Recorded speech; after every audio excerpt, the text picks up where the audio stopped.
बिस्मिल्लाहिर्रहमानिर्रहीम। अस्सलाम वालेकुम। वेलकम करती हूँ आपको कुक विद रानिया में। कैसे हैं आप सब लोग?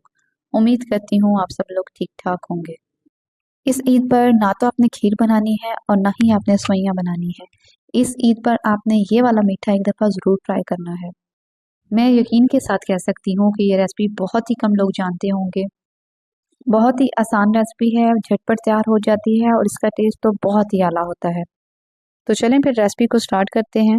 सबसे पहले हमने इस रेसिपी के लिए 1 लीटर दूध लेना है।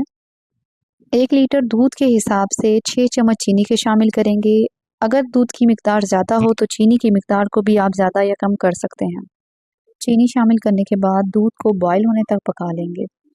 जब तक दूध बॉयल होता है हम बाकी का काम कर लेते हैं।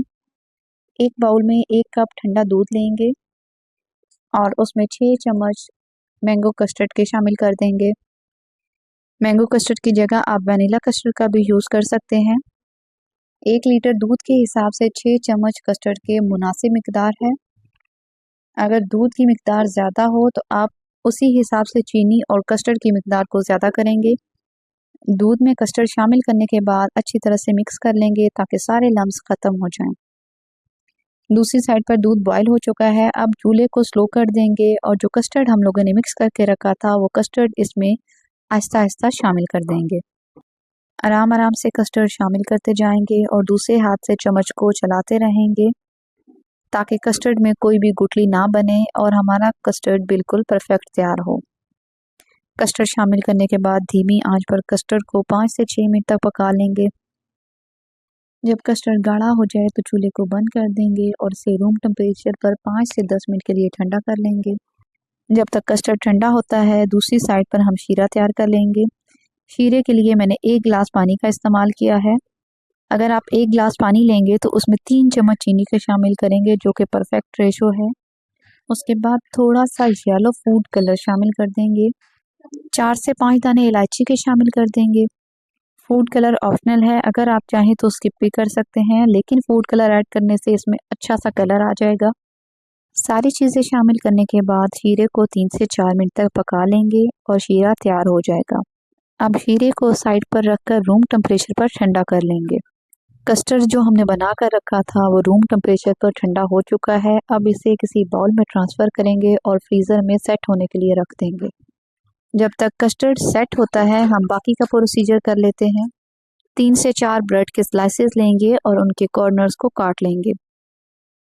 कॉर्नर से निकले हुए ब्रेड के स्लाइसेस को हम बाद में ब्रेड क्रम्स बनाने में इस्तेमाल कर सकते हैं।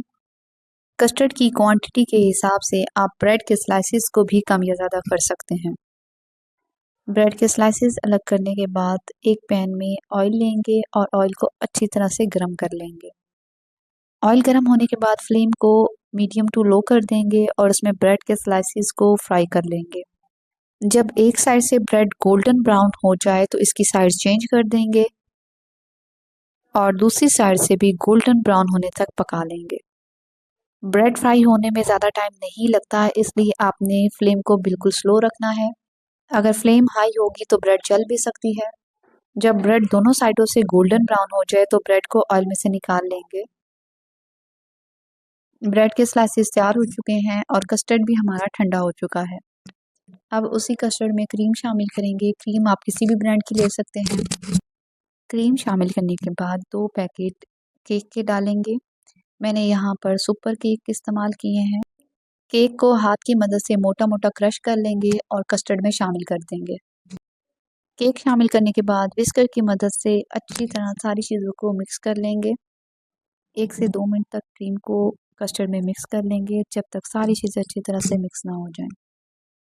यहाँ पर सारी चीज़ें अच्छी तरह से मिक्स हो चुकी हैं। अब हमने सारे स्टेप्स को फॉलो कर लिया है। अब बारी आती है लेयरिंग की। लेयरिंग के लिए हमने जो शीरा बना कर रखा था, सबसे पहले वो शीरा लेंगे। उसके बाद जो ब्रेड हमने फ्राई करके रखी थी, एक एक करके इस शीरे में डिप करते जाएंगे। सिर्फ चंद सेकंड के लिए ब्रेड को शीरे में डिप करके रखेंगे। उसके बाद जिस बाउल में हमने लेयरिंग करनी है ब्रेड को उस बाउल में ट्रांसफ़र कर देंगे। एक एक करके सारी ब्रेड को शीरे में डिप करते जाएंगे और बाउल में ट्रांसफ़र करते जाएंगे।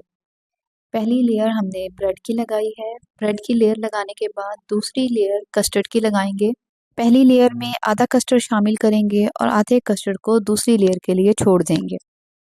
कस्टर्ड की लेयर लगाने के बाद थर्ड लेयर जो हम लगाएंगे वो ड्राई फ्रूट्स की लेयर है। ड्राई फ्रूट में मैंने किशमिश का इस्तेमाल किया है। पिस्ता और बादाम को क्रश कर कर शामिल कर देंगे। उसके बाद हमने जो तीसरी लेयर लगानी है वो फिर से ब्रेड की लगाएंगे। सेम उसी तरह ब्रेड के स्लाइसेस को शीरे में डिप करते जाएंगे और लेयर लगाते जाएंगे। ब्रेड के स्लाइसेस शामिल करने के बाद फिर से जो कस्टर्ड बना के रखा था उसकी लेयर लगाएंगे। ये कस्टर्ड की दूसरी और लास्ट लेयर है। जितना भी कस्टर्ड बाकी था वो इसमें शामिल कर देंगे।